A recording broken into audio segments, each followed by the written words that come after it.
Bad people sometimes live easy lives. Good people sometimes die tragic deaths. But what happens when a man who claims to speak for God dies in precisely the way God says he'll die if he invents a false revelation? Let's find out.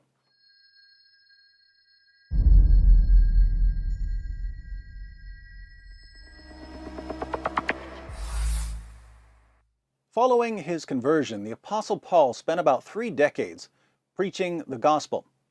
During that time, there were numerous plots to kill him. The Romans eventually succeeded in the mid-60s AD.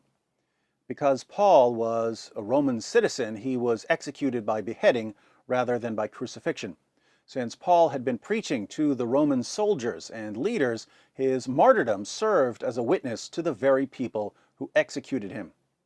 Our word martyr comes from a Greek word meaning witness. So Paul died an honorable death as a martyr. How did Muhammad die? Well, after Muhammad and his followers had attacked the Jewish settlement at Khaybar, a Jewish woman whose father, uncle, and husband had all been slaughtered by Muhammad's followers offered to cook a meal for Muhammad and his companions. And as we all know, if a woman whose family you've just butchered offers to cook you a delicious meal, you say yes. So Muhammad gladly accepted the invitation. The woman poisoned the roasted lamb she was serving. One of Muhammad's companions died from the poison. Muhammad spit the food out and survived, but the poison did some sort of internal damage that led to ongoing medical problems. A few years later, Muhammad complained to the mother of the man who had died from the poison that he could feel the poison killing him too. The History of At-Tabari, Volume 8, page 124. The messenger of God said during the illness from which he died, the mother of Bishr bin al-Bara had come in to visit him. Bishr, at this very moment I feel my aorta being severed because of the food I ate with your son at Khaybar.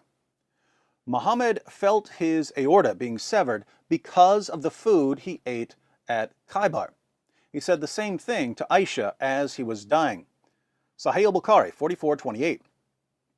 The Prophet, in his ailment in which he died, used to say, "O Aisha, I still feel the pain caused by the food I ate at Khaybar, and at this time I feel as if my aorta is being cut from that poison."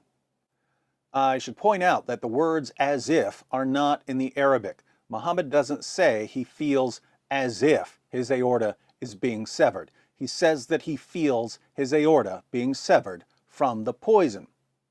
Why are these references to Muhammad feeling his aorta being severed significant if we are examining the manner of his death? Well, in the Quran, Allah tells us how he would kill Muhammad if Muhammad ever forged a revelation. Let's read 3 translations of Surah 69, verses 44 to 46, to see how Allah would kill Muhammad for inventing revelations.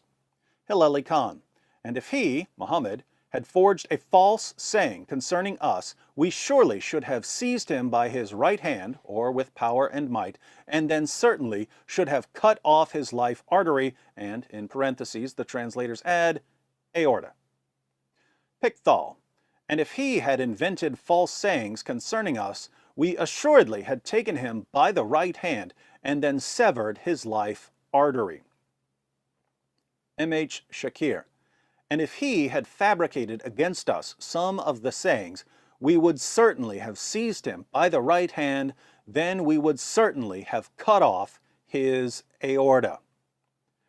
What did Allah say that the penalty would be for fabricating revelations?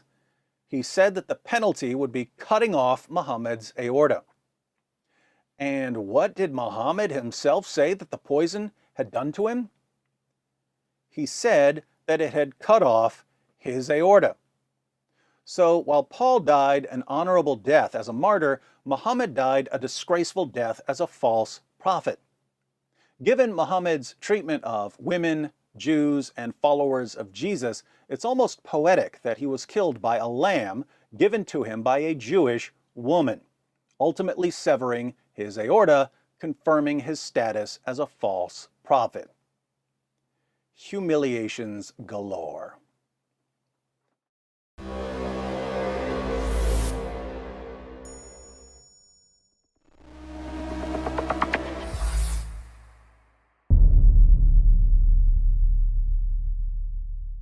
Hi everyone, thanks for watching. In case you stumbled upon this video while browsing or searching, I wanted to let you know that it's part of a series comparing Paul and Muhammad. So if you'd like to see the full series, be sure to click on the playlist. If you're already in the playlist, you're about to see that the Quran affirms the reliability of Paul, but Paul condemns Muhammad.